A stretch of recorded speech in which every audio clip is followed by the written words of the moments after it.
భక్తిని మించిన లక్ష్మి లోకంలో వేరొకటి ఉండదు. ఎంత ఐశ్వర్యం ఉన్నా ఒక్కొక్కసారి అక్కడికి రాలేకపోవచ్చు. కానీ భక్తి ఉన్నవాడికి లక్ష్మీ కటాక్షం లేకపోవడం అన్న మాట అన్వయం కాదు. ఎందుకనంటే భగవంతుడికి ఉన్న గొప్ప లక్షణం ఏమిటంటే ఎప్పుడైనా తనను నమ్ముకున్న వాడికి ఏదైనా అవసరం వస్తూ ఉంటే ఆ అవసరంలో ఆయనకి ఏది కావాలో దాన్ని భగవంతుడు ముందు సిద్ధం చేసి అక్కడ ఉంచుతాడు.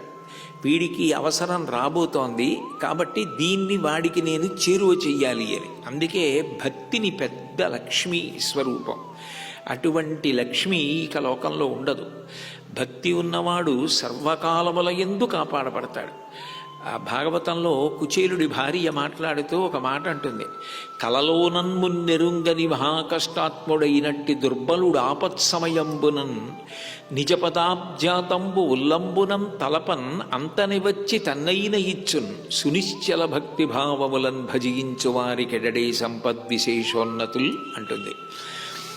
ఎప్పుడూ భగవంతుణ్ణి స్మరించని వాడు కూడా ఆపద వచ్చినప్పుడు భగవంతుణ్ణి స్మరించి త్రికరణ శుద్ధిగా నమస్కరించినంత మాత్రం చేత వచ్చి రక్షించేటటువంటి సులభ సాధ్యుడైన కరుణామూర్తి అయిన పరమేశ్వరుడు సర్వకాలములయందు భగవంతుణ్ణి నమ్ముకుని బ్రతికేటటువంటి వ్యక్తిని పొదివి పట్టి కాపాడుకోవడం తన కర్తవ్యంగా భావించి ప్రవర్తించడా.